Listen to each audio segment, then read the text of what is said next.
Okay, I think I'm getting the go-ahead. Thank you so much for joining us. It's a treat to see so many people here in the Picker Room at the library. I'm Julia. I'm the programs director here. Why we're here tonight is in partnership with Finding Our Voices, a Maine-based nonprofit founded and led by survivors of domestic abuse, and they do so much great work in this field, so I'm really pleased to have them back. Now I'll turn it over to Patricia McLean, who is the founder and CEO of Finding Our Voices. She'll tell us a little bit more about this and introduce our panelists. Thank you, Julia. Now I'll have to hobble back.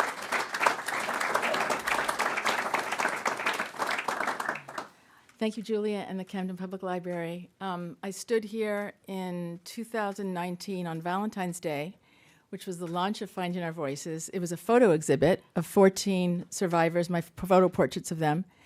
And I had a piece of paper for my speech. It was the first time speaking publicly. And I read it, and I started to feel increasingly nauseous. And I literally said the last word, and I ran to the back, and I was sick. So I do feel for the gentleman here.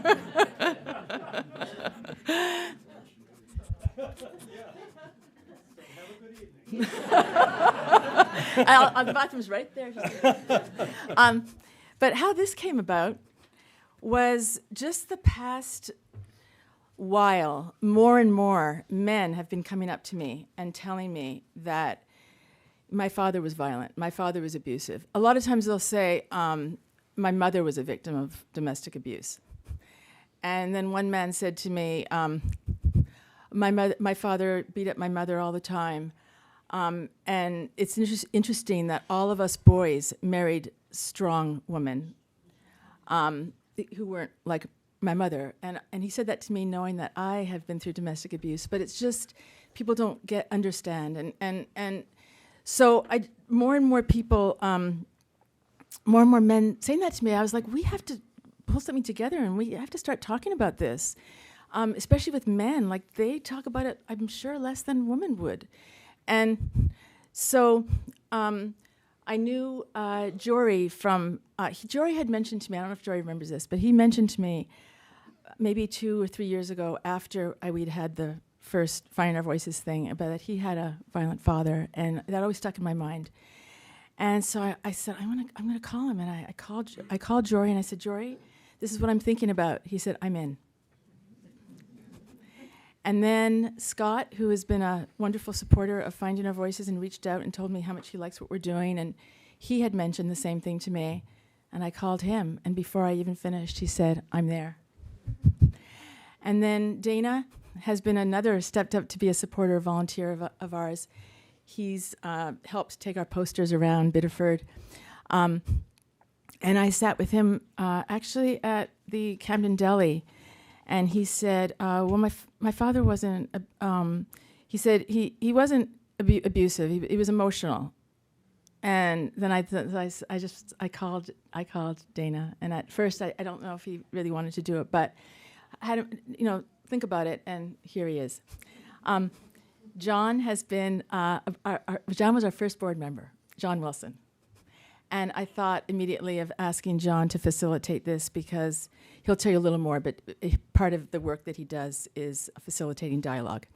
But just to backtrack just to tell you a little bit about Finding Our Voices, we did start off as a photo exhibit, and the photo exhibit started touring. It was in Camden, then it was at the Holocaust and Human Rights Center for 4 months in 2019. At that point, there were my photo portraits of 20 survivors. And then we were just going here, there, and everywhere. And then 2020, we were booked into the Boston Public Library, actually. We were in Connecticut, we were just everywhere. COVID. So everything stopped. And I was like, well, the problem's only going to get worse, so we have to think of something. So the indoor exhibits didn't work anymore. These have got to, I was like, this has got to be outside in the windows so that people, if they're only going to the hospital or they're only going to the grocery store, it's hard to remember that was the case at one time, they will see these posters. So it turned into a poster campaign. And then it was posters, and 90 cities they've been in Maine, and a lot are still up. And then what happened was the posters, then now we have 45 women on them, including our governor. But the posters had our website, and more women were getting in touch with us through the posters and letting us know about the serious gaps in Maine and in the system for survivors of domestic abuse. As far as money, there's no money out there. Even like programs, and just women feel alone. And so we have the wonderful domestic abuse agencies, and we're supplementing what they're doing with a different approach and just different programs. So now what we do, we became a nonprofit a couple of years ago, and our mission is to mitigate the three things that most trap women and children in domestic abuse. And those are stigma and shame. That's with the posters and these talks. And then there's the isolation. And what we do there is we have healing retreats. We have a community of survivors. And we have online support groups. And then there's the financial abuse, because financial abuse is in pretty much every case of domestic abuse. And to mitigate that, we have a Get Out, Stay Out fund. And this year so far, we've paid out about $70,000 for legal, shelter, car, and food costs, and security systems. We have women calling us, and this woman just last week, her ex is going to be released from prison after almost killing her, and with a record that's as long as this room. And he bashed in her door before he left for prison. She doesn't have a door. And the DA, no one's stepping up to give her a door. So we paid for a door, and for her to get it Monday when she asked for it Saturday.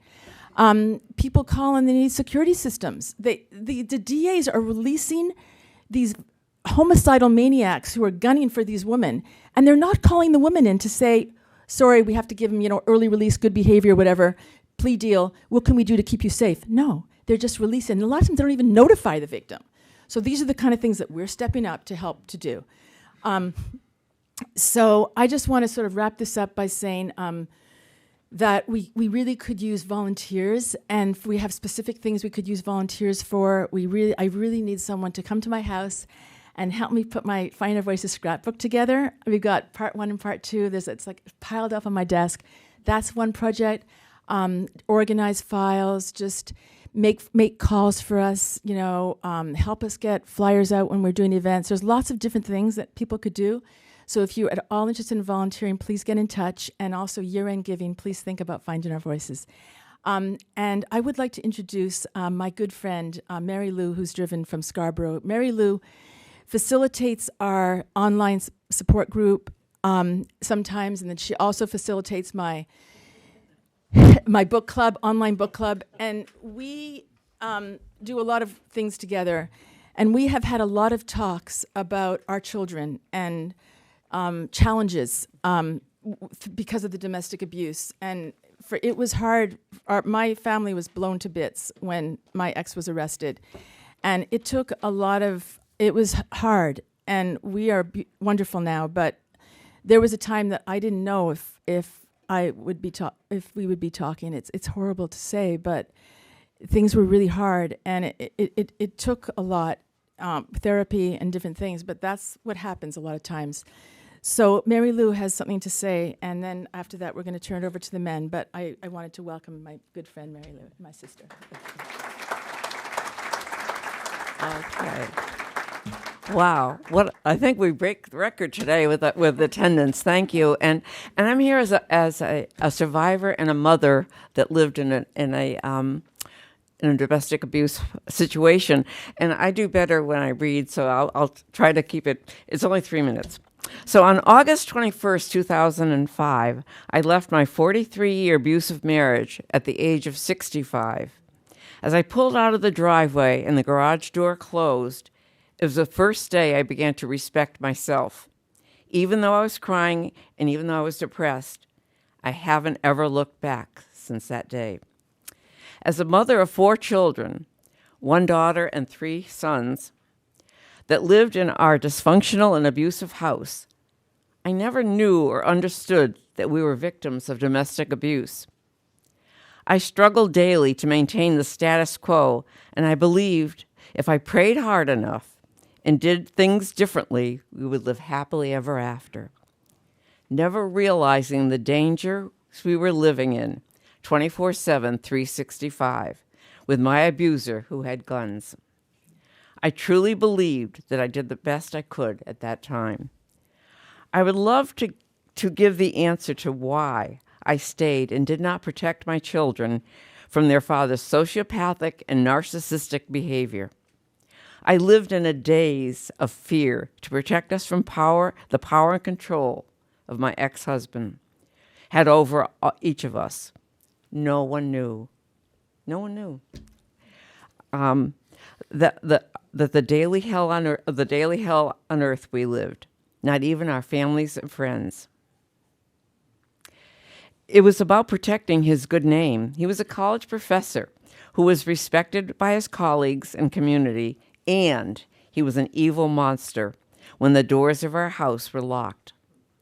I lost my soul in the process and was ready to end my life to stop the pain of his abuse.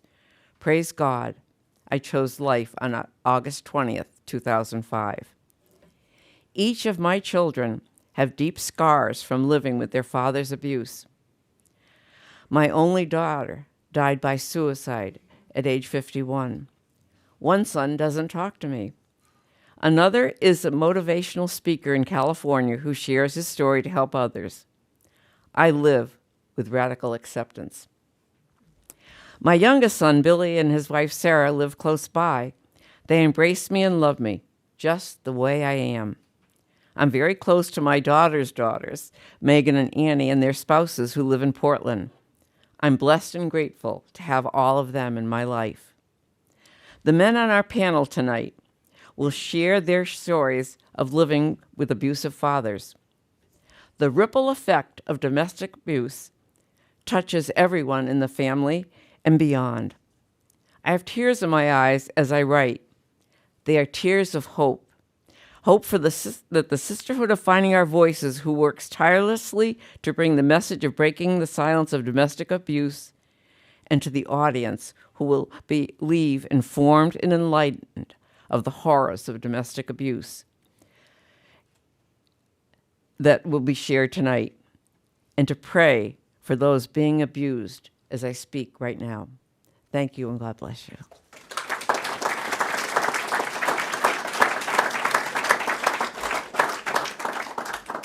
Thank you, John. I'm going to turn it over to the men now.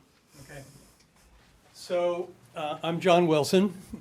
Those of you who know me from WoodenBoat will wonder what the hell I'm doing here, talking about victims and survivors and domestic violence. The kind of abusive home that I grew up in was not the active abusive home that these men will describe. And I'm not here to talk about the abuse that occurred in my home when I was growing up. I'm here to help encourage them to tell what they want to tell and help encourage you to participate in the conversation, because that's what we want to happen tonight, a conversation, because they'll tell their stories, but they're counting on having a conversation in this community. I'm so impressed with the turnout here. This is really amazing. Plus, I'm envious. We have this tiny little library in Brooklyn, which is really great and really heartfelt, but this is beautiful. It's just amazing. So thank you, Camden, and thank you, Camden Library, and thank you, Julia, and thank you, Patricia. So I'm 24 years ago now, I got involved in working with victims of violent crime who wanted to meet and talk with their usually incarcerated offenders. And what I learned from that work was how much victims and survivors are not heard, how much they are silenced, even by people who don't want them silenced. It's very hard for most of us to listen to the kinds of stories that direct survivors of violence and violation have to tell. And they feel sort of trapped in those stories. So when I think about what Patricia has unleashed here in helping survivors, first finding our own voice, then helping survivors find their voices. I mean, there are poster girls here. And I mean, it's amazing what has happened in the wake of Patricia's radicalization, coming out of that pain.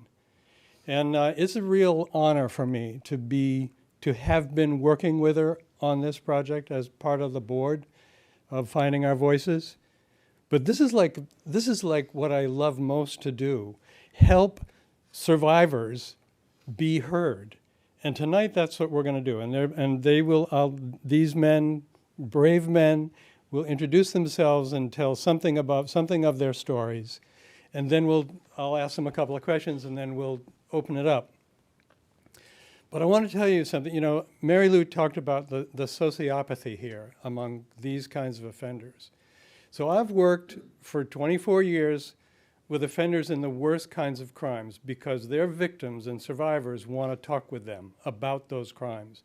Basically, their victims want them to explain themselves.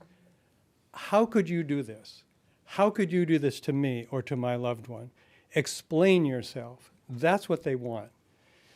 So I've worked with murderers, not serial murderers, but murderers, with serial rapists, with attempted murderers, with domestic abusers, with child sexual abuse offenders, predators, all in the interest of helping prepare those offenders for the survivors to give voice to what it is that they want to give voice to about what happened, because they want to know why, they want to know how, they want to know how did you become capable of this?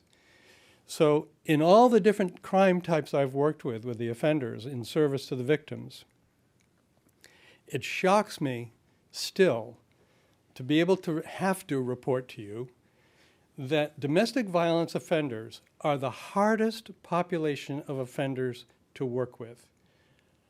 Serial rapists understand that they've done something wrong. They usually don't care that they've done something wrong, but they know they've done something wrong. Criminal pedophiles know that they've done something wrong. They often don't care, but they know that they've done something wrong. Murderers, the ones who make volitional choices to murder someone, know that they've done something wrong.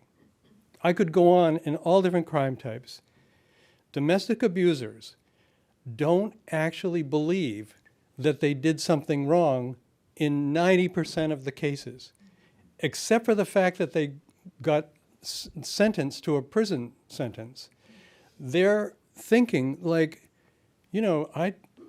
it's horrible to have to say this, but these are the kinds of things they think. She deserved this. If she hadn't done this, I wouldn't have done what I did. I mean, it's incomprehensible to sit with someone who does this, who thinks like this, and realize they honestly do not believe they've done anything wrong. And that is what we have to change. And it has just been an incredible privilege for me to get close enough with these men to be able to listen to their stories. And, I'm still going to be amazed, I know. So what I'm going to do is they're going to speak. They know the order. They're in the order they're going to speak in. My God, you've sat in the right order. And they're going to speak. And then I'll ask them a couple of questions, and then we'll open it up. But I'll let you introduce yourself and tell your story, all right? All right. Great. Thanks, John. You're welcome.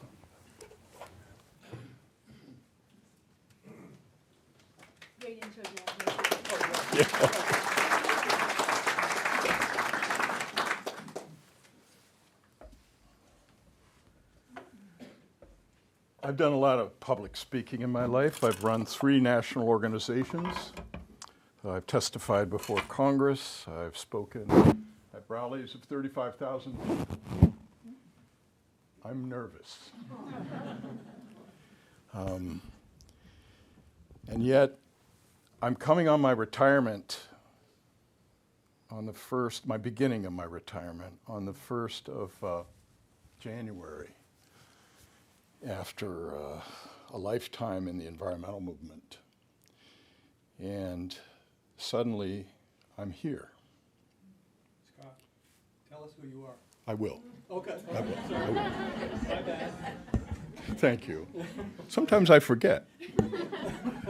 I'm Scott Denman, and I live in Belmont on Tilden Pond with my wonderful wife, Wendy, and a little wee Norfolk Terrier, Toby.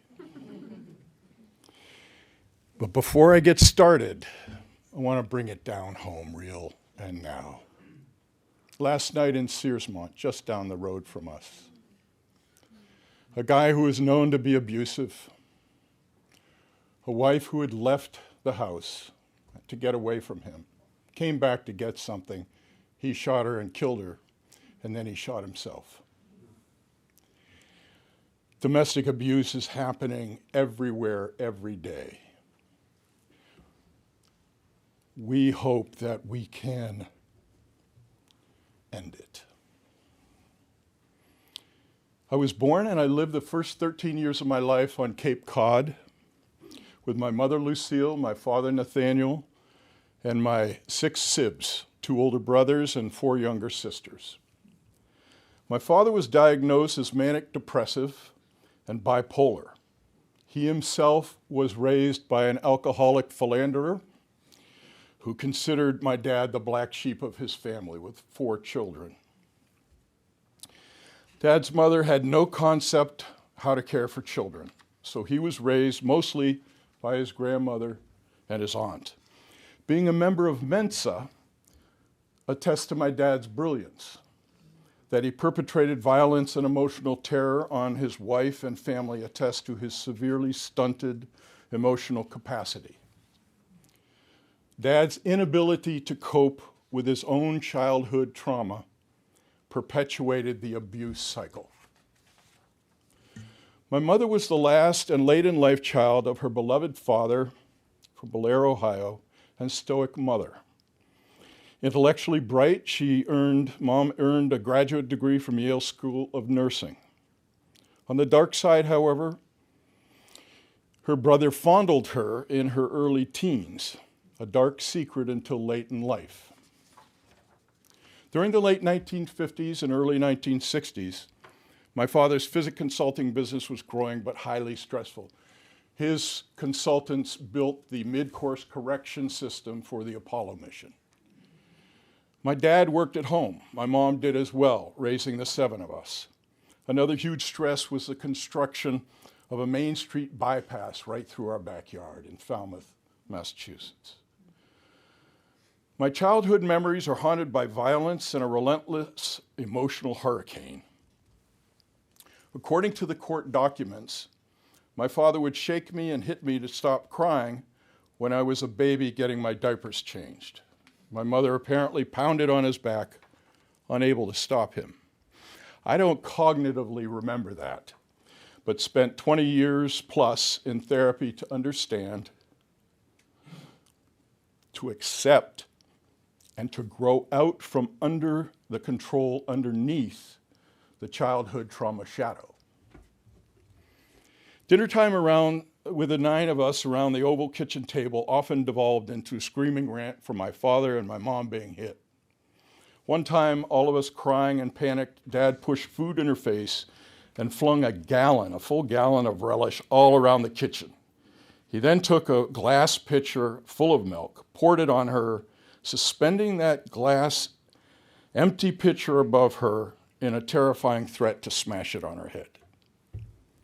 Dad would hit and beat Mom if she scuffed her feet, made errors on business papers, or if she talked back.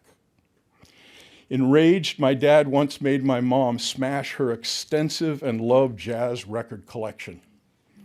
During the war, she served as a Navy nurse in New York and got to go to hear Bix Butterby and Benny Goodman and all of those greats. I returned from grade school one day to find doctors, police, and other strangers in our house. Mom fell down the stairs and is in the hospital, Dad said.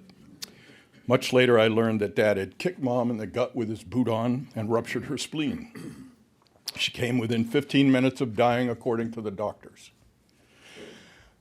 During my dad's rants and violence to Mom, my brother Burke and I would listen through the heat vent upstairs in the bathroom. And we would lie there plotting, if we only had a gun, we would kill him. We boys were subject to beating for the slightest of provocation. As I think is probably the case with bipolar folks, he would wake up whistling, and I knew that was going to be a hellish day. Once, my mother went to Ohio to see her family. She brought me back on my birthday a beautiful, gigantic, rich blue Tonka truck. A couple of weeks later, Burke and I were tossing rocks into an old beat-up truck in the backyard because we loved the new blue one so much. We were kids. My dad saw us and promptly smashed my amazing truck. I later learned that Dad had only one toy as a child, an old, rusty pedal truck. Literally at her wit's end in 1963, my desperate mother hit Dad in the head with a hammer while he slept. He didn't die, but in a miracle of social services, he was the one to be sent to a psychiatric hospital for 2-week evaluation. Finally, in 1964, my mother, by then a frail, withered waif, broke through her own inertia and the prevailing social stigma against divorce. She beseeched my father for rest in Ohio, her family's home. For some inexplicable miracle, my dad let her go. She left for Ohio with Burke and the 4 girls. I was kept behind as a pawn to ensure she returned.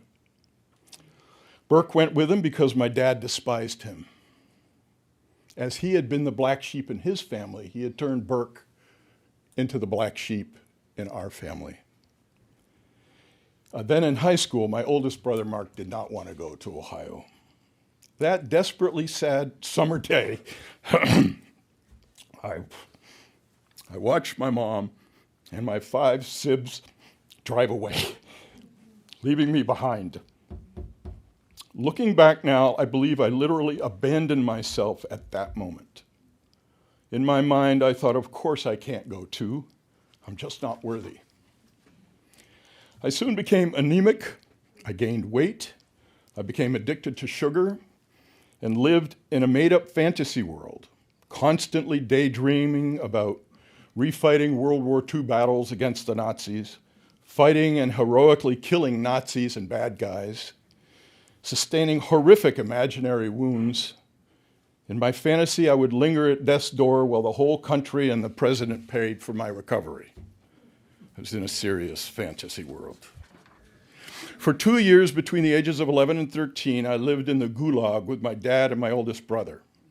I was beaten for absurd things like wearing ripped pants in public.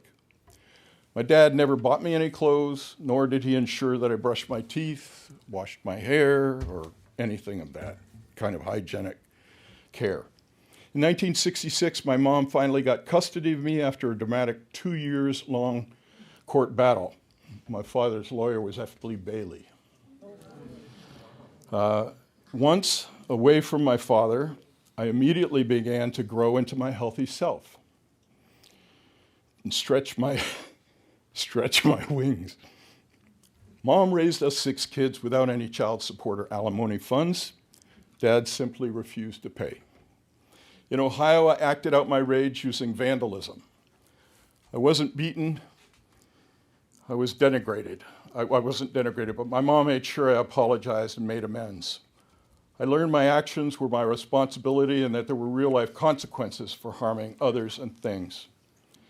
In high school in 1970, I had an epiphany of sorts in the deep woods, and for lack of better description, I fell in love with Mother Earth. In doing so, I became committed to something bigger than myself.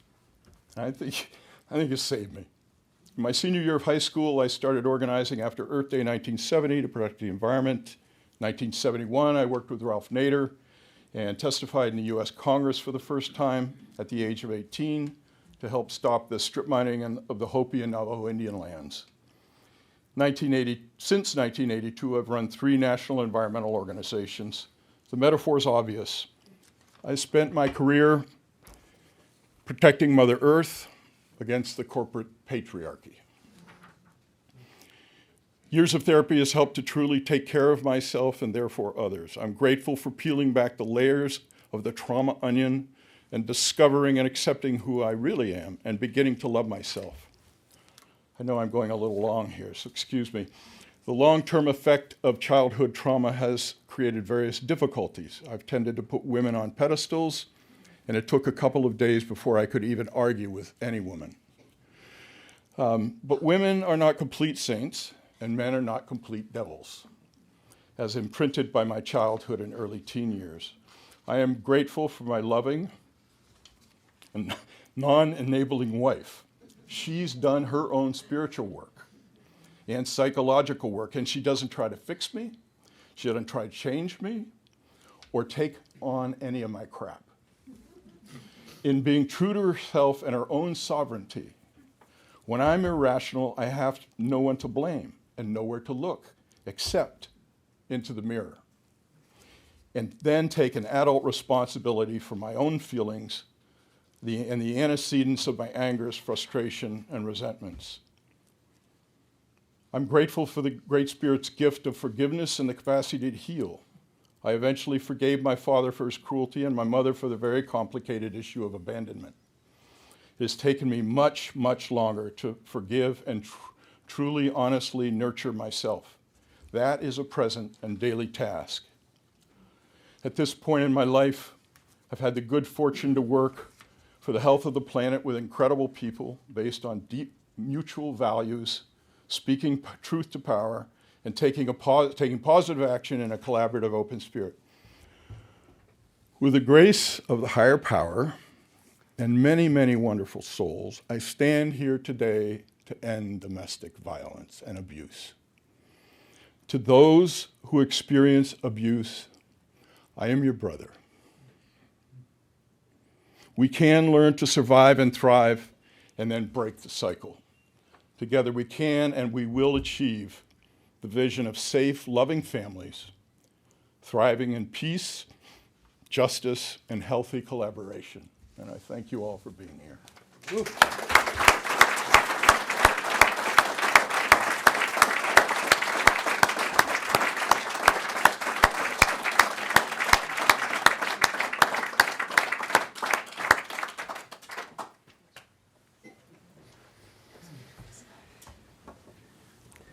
This is a picture of my dad and myself.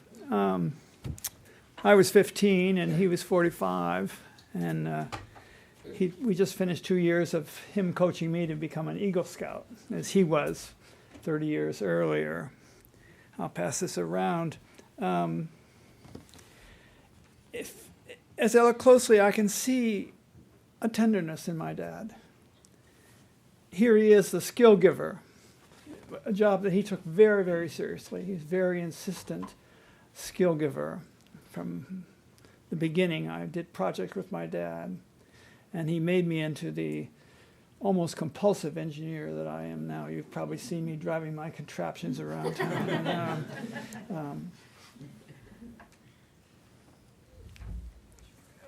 And I'm not going to talk about the first section of my talk, which is to take you back to some of the incidents of my growing up. It's hard not to do that because they make such good stories, but I think we've already heard some wonderful immersions in that horror, so I'm not going to spend a lot of time on that. I just will mention, in passing, 3 incidents that were formative in my growing up. Do we know who you are? Pardon? Oh, I'm Jory Squibb. I'm from Camden for about 40 or 50 years, and I'm a retired boat captain and an inventor. I'd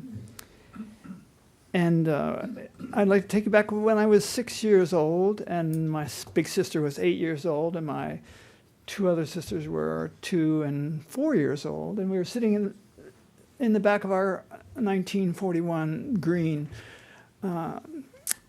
Mercury convertible, waiting for our Sunday picnic, and which we did every Sunday. We took a drive and had a picnic. And my parents came from the house and sat in the front, and there was obviously an argument going on, and we heard some mumbles up there.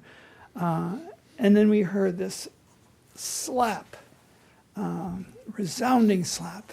And my mother went into the house and crying, and my dad followed, and my two younger sisters burst into tears, just absolute wailing tears.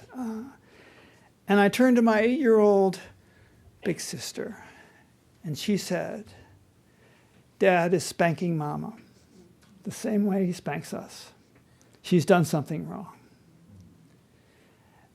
And kind of made sense in some weird way, but on a very deep level, it didn't make sense.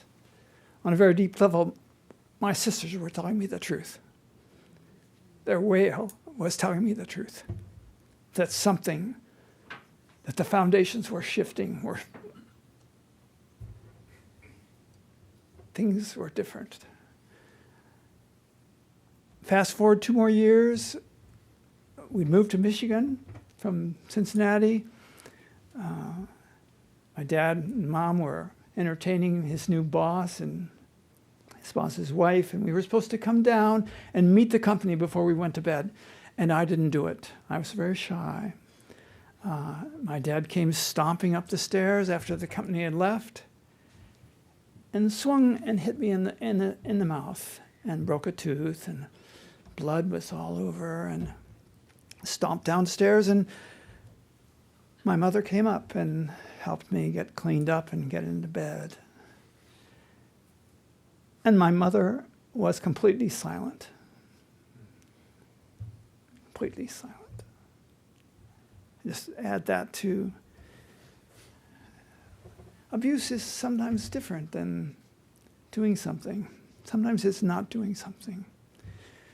Fast forward again, I'm 17 years old. My dad has worked with me to build my first car out of other older cars, and I've gotten my freedom. I've run away from home and come back, and I'm soon to leave for college. And again, I disobey my dad, so I'm more aware of my needs now, and I have more freedom. My dad hears about it. It's a secret, and he grabs a hammer and chases me around our neighborhood. Asks my friends where I am. Finally traps me in a garage. I hear the door slam of the garage. And I'm in the garage with this man with a hammer. And I completely agree that I will never do this thing again. And he calms down and stomps out of the garage. I sit on the pile of wood and shake. I didn't mean to tell you these stories, but because you're going to hear so many of them. But went off to college, glad that 900 miles were going to separate me from my dad. And if you asked me then about my childhood, I would tell you how wonderful it was. This is the second part of my story, is forgetting. I would tell you how wonderful, how provident, that sent to the best schools, now being sent east to the Ivy League.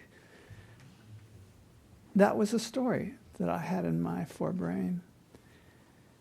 And I was a whiz kid in college, doing engineering as my dad had insisted. And when I stepped out from college into the wide world, it became very clear that I was a damaged person, that I was a dysfunctional person, in spite of all that providence. Joined the Peace Corps, fired from the Peace Corps. It was clear that I could not work in any kind of a bureaucracy or any kind of a power structure. But almost immediately, I would make any leaders uneasy.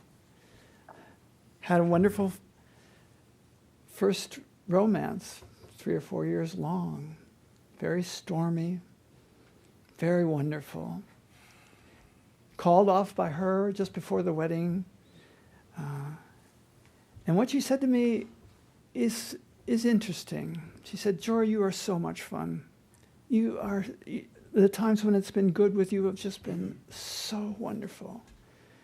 But when you get close, when there's real intimacy, or the possibility of intimacy, you will start to backpedal.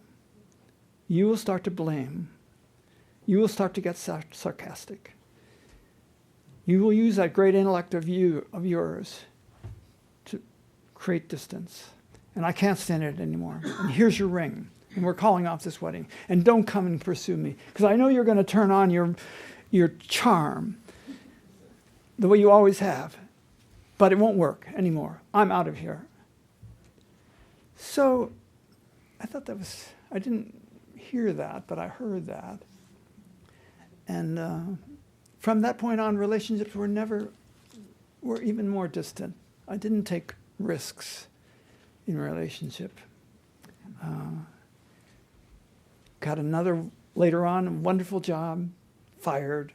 Again, an impulsive, cowboy-like decision, sudden, that was bound to create the distance that I needed. It was bound to get me out of that school, even though it was a wonderful school and a wonderful job. Finally, at 40, I was desperate to start a family, and I married and had a child, wonderful child, and was separated after a year. The pattern hadn't changed, and got involved in a custody battle about the child. And I want you to hear me at this point. I decided to abscond with my son and go to another country. I got him a passport. And the time clicked down to my disappearance with him. And all of a sudden, 2 dots in my life came together. All of a sudden, I realized that my father was not 900 miles away. This is exactly the decision that he would have made in this situation when a situation got totally out of his control. He would have done something abrupt, not caring about suffering, sudden. That's exactly what my father would have done, is take my son abroad. And that was the end. I couldn't distance myself from my father anymore because my father was inside me. He was inside me. I called Mid-Coast Mental Health. I got a good counselor up in Belfast. And for the next 2 years, I sat in that office. And a new voice emerged that I had never heard before. A different voice came out of my mouth and out of my spirit. A nasty voice, an angry voice, a voice that you don't hear in the Midwest because it's trained out of you. You're not allowed to say those sorts of things, those ungrateful things. And my counselor said, bring your parents into this office. And so they flew from Michigan, and they sat there like 2 stones. 2 stones, doing something that was not done in Michigan in the 50s, where before, in front of a stranger, you speak like this. And they went back to Michigan, and my mother started writing me letters, if I promised never to show them to my father. And her, I began to understand her.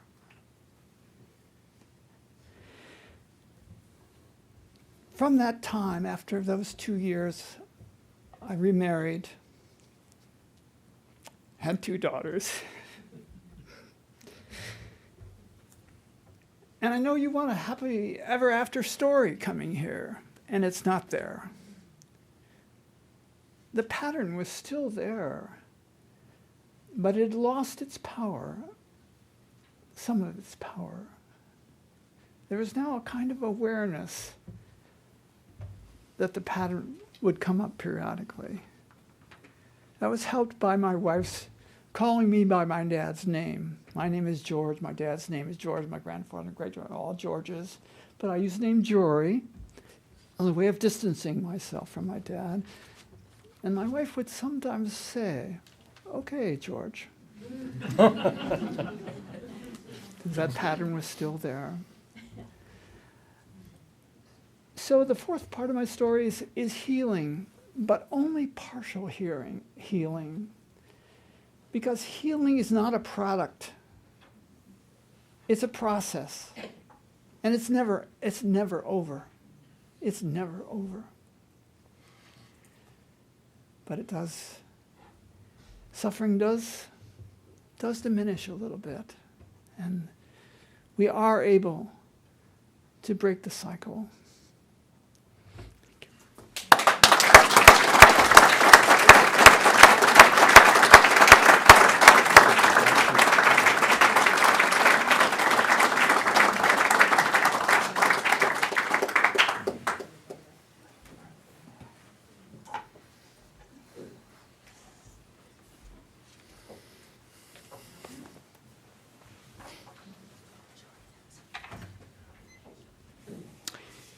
I too have quite a bit of public speaking experience, and I can totally relate to Scott saying, "I'm nervous." I had planned on memorizing this for tonight, but I decided not to. It's a rather emotional subject, so I decided to read it, so please bear with me as I read it. Well, good evening. My name is Dana Ward, and although I now live in Biddeford, I was born and raised in Belfast. I also have a close connection to Camden in that I was a park ranger at Camden Hill State Park. I had a varied career, all centered around financial services, both in the nonprofit and profit-making sectors. I'm married to Paula, who is a senior tax accountant.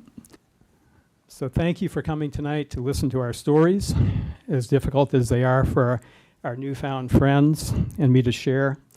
They are crucial in helping us break the cycle of domestic abuse and violence. I will mince no words tonight. I grew up with a father who was verbally and emotionally abusive to my mother. He passed away in 2005. Although I use the words verbally and emotionally abusive, I no longer differentiate between them, as whether domestic abuse is verbal, emotional, or physical, abuse is abuse is abuse. While physical abuse can leave scars, broken bones, and other physical injuries, verbal and emotional abuse leaves scars on the heart and mind for many years to come. It can also have physical manifestations from the stress it causes. My mom suffered from some health issues, including elevated blood pressure. I believe they were the result of the stress she experienced from my father's abuse. At one point in my teen years, she would also wake up in the middle of the night with panic attacks. I would hear my father trying to silence her, but I would later learn what was happening to her was a reactionary condition. My mom is one of the nicest, kindest, warm-hearted individuals you would ever meet. She grew up in a loving home with my grandfather and grandmother owning a successful lumber company in Belfast for over 50 years, Walker Lumber Company. At one point, it was one of the largest employers in Belfast, which is where he met my mother. My mom graduated from Huston College in the 1950s.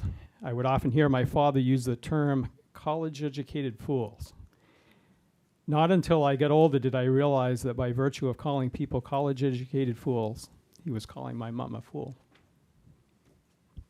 One memory that is seared in my mind is one day when I was a young teen, I had done something that angered my father. I heard him yelling at my mom in the basement. He said, "I'm going to kill him." I heard her crying and then silence. If I had heard him coming up the stairs, I was ready to bolt out the door. We had a walkout basement, and all I can think is that he exited from there and went out to the garage to cool off, as he didn't come up the stairs. My mom then came up and consoled me. He took a long time to come into the house, and he never said a word about that after that. No apology, nothing. The silence was deafening. Thankfully, he had never did that again to me, but I was always on guard after that to try not to do anything that might anger him.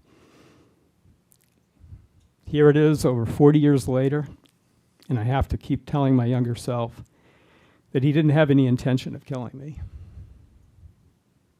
Rather, I have to believe, as it's too hard to accept the alternative, he said it just to be another form of verbal abuse toward my mom.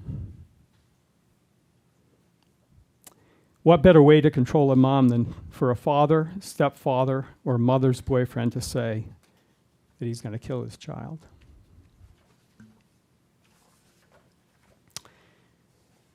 My father would belittle my mom, say harsh things to her, and control her in various ways.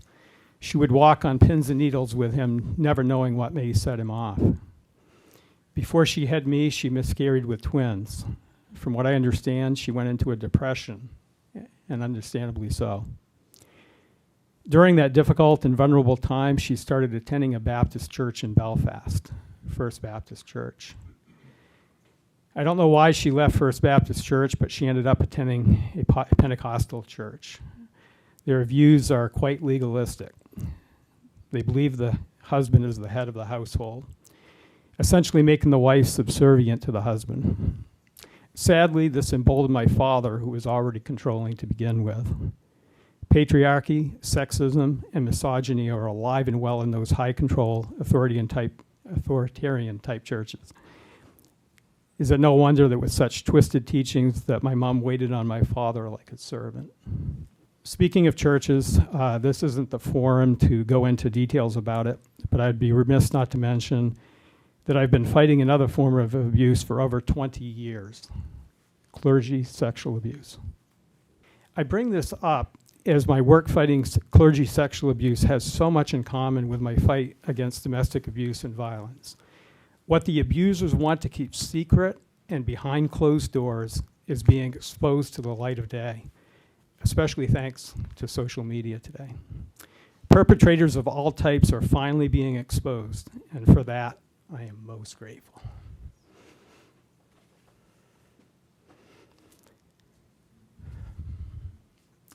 Tonight, as we focus the spotlight on perpetrators of domestic abuse and violence, it is our hope that this is just the beginning of men like us stepping up to the plate and saying, enough is enough. Our personal stories of our fathers are so compelling and so very telling. We know from our personal experiences that we must walk side by side with our sisters of finding our voices. They are doing an incredible job exposing perpetrators and providing education and prevention. We also must work at helping other individuals like us men who have broken the cycle of abuse. For anyone here tonight who thinks you can't make a difference in this world, think again. We all have life stories to tell, and by using those stories as platforms from which to spring, we can make a huge positive change. Witness my brothers here, Scott, Jory, John, and my sister Patricia, along with many sister survivors, and I know there's some in this room tonight. We have indeed all found our voices. As a teen, I was both an environmentalist, Scott will appreciate that, I know, who believed strongly in protecting our environment, as well as being one who thought positively about how we can all make a difference. That was really important to me even as a kid. How can we make a difference in this world? This is the cool part. I had put some stickers on my bed headboard with positive words of encouragement to me, my younger self. One was, when life gives you lemons, make lemonade. How cool to think that fast forward over 40 years later, I've been volunteering with Finding Our Voices, and to think that their color is the same color as lemons, yellow. And by the way, I didn't know this, but if you haven't seen it, there are some bracelets over there on the table. They're new, I understand. It says Break the Silence, FOV, for Finding Our Voices. Again, yellow. Thank you.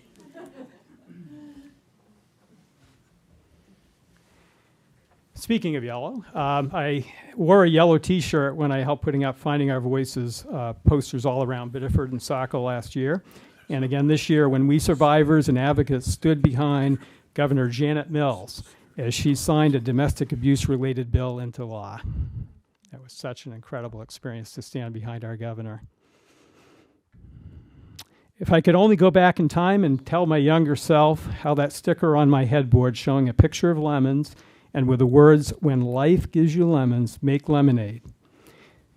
Would you believe someday, Dana, you will be part of something so big and so beautiful, standing side by side with our Finding Our Voices sister survivor, Patricia, and her sister survivors, as well as for us guys on the panel.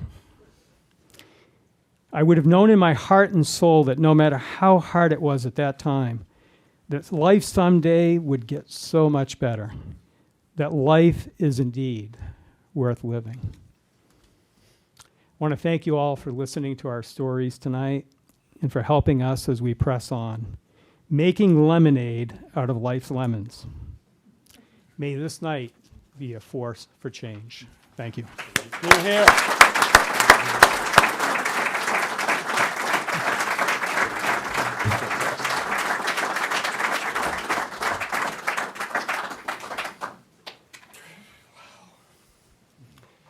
It's just so amazing, you men with such courage. I mean, you are amazing. I want to ask you each, because you've really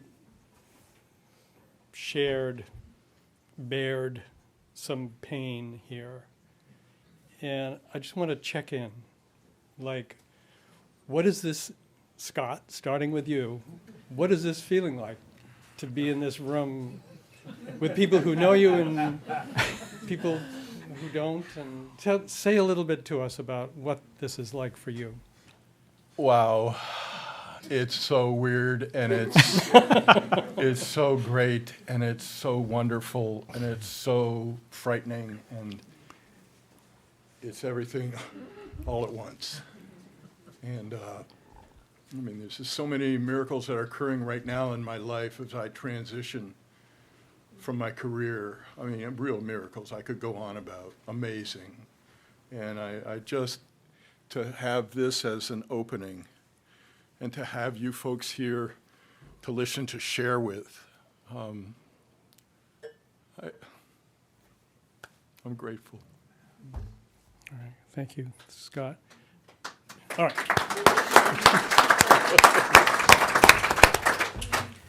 Jory, same question. Well, I've had 2 or 3 weeks of sleepless nights. It's put me through a lot to agree to this evening. As I look back, I couldn't make the changes by myself. Just, I can do this. Things only happened when I said help, and really meant it. And help meant other people, at least one, but actually a lot.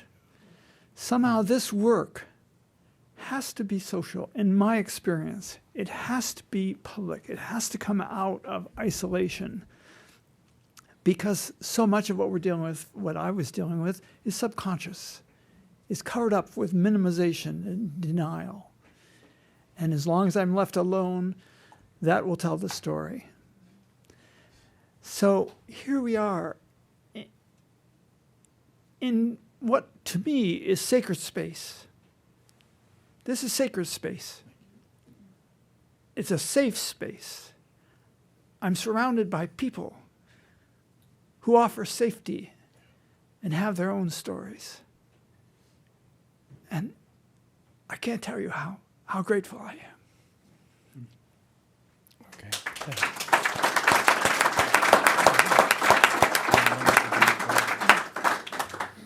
And Dana?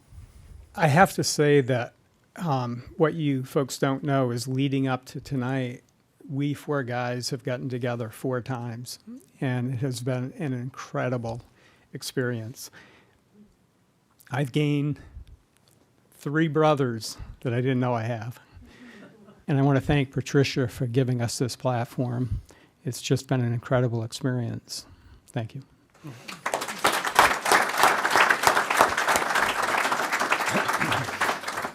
Okay, so this is the interactive part. So, please.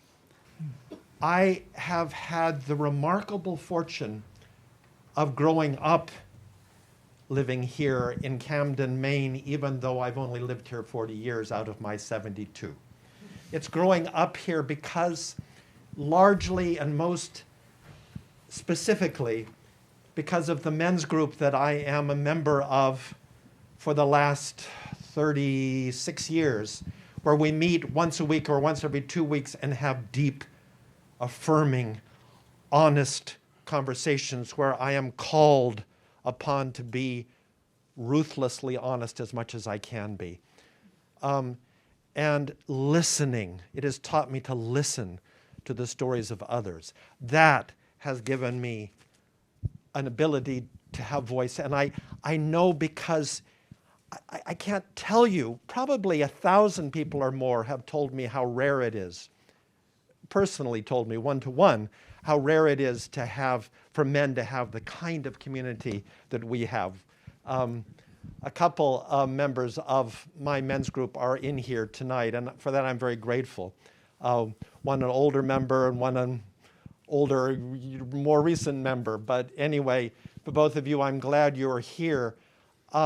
And I know that Jory and others belong to men's groups here, which are so important. But I'm going to say just quickly that I am a survivor of rape in a school. So you spoke about clergy, but school is also a family. And I was born and raised on a campus in a family school in which my perpetrator was not blood, but was the son of the leader of the school, and there was no voice. There was none. There was no way for my parents to respond or acknowledge. There was no way for me to speak out, and it's not dissimilar. And the place of silence that was created within that, where no one could speak, is now broken. And so I have been an active member of that, and that's where I am very grateful. I'll say one thing, the most powerful thing perhaps in healing in my life was when the present school board called me and apologized on behalf of the earlier school board and my father for not having, and my parents for not having ever acknowledged what happened to me. But also my father was a violent man, not a physically violent man, but a verbally violent man, emotionally violent man, who placed my mother on a pedestal. They were such a pair that there was no place, particularly for me, who was the black sheep of the family and was despised by both my parents. And it was actively stated. So I know of situations where my father's fist was right there and it never hit my nose, but it was so threatening. And the threats that he made to others and the violence he acted on animals constantly made me realize that the animals that he loved, if he said, and he did at times as well as despising, that he loved me, how do I trust that? There are so many layers to domestic violence, whether it's in the clergy, which is a family, whether it's in the family, which is a family, whether it is in our community, whether it's towards women, whether it's towards men, whether it's from men or it's from women, because it also comes from women to men to children. And I'm sorry, was it you that said, no, who was it that said by the silence? Was it you that said by the silence? The silence is also violent and can be. So there are all kinds of ways of manifesting that in which Thank you. Thank you so much. Thank you Thank you that we so much. must break through. We must break through. We are breaking through. So, who else would like to speak? Someone want to? In this sacred space, that I'd like to ask all of you who have come here to listen to us, I would like you to raise your hands if you've experienced domestic abuse of any kind. Oh my God. Wow. Thank you for Wow. being honest, and this is what we all want to heal.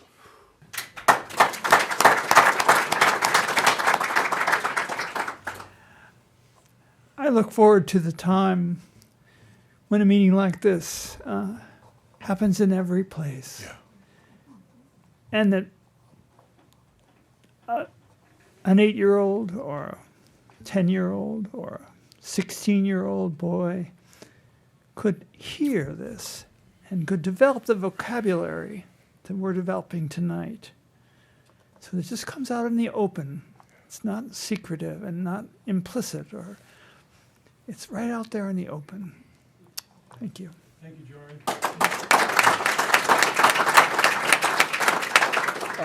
I could sum it up, but I want to go back to what Chris just said. And thank you, Chris. I often have not listened to my wife, and I have spoken over her. And I know because she's confronted me, and I told you that she's done her work, that is a huge disrespect to her. And so the process, I'm not going to beat myself up here, but I'm going to say that the process is daily. The process is ongoing. And so it's important that I have a practice where I'm coming back to my center and my spiritual core and listening. So it's a long cleanup process. But we're amazing, us human beings. And everybody in this room, I'm so grateful for. And all that you've gone through that I have no idea of, I'm just thankful. And we can end it. And we can thrive. Thank you, Scott. Thank you, John.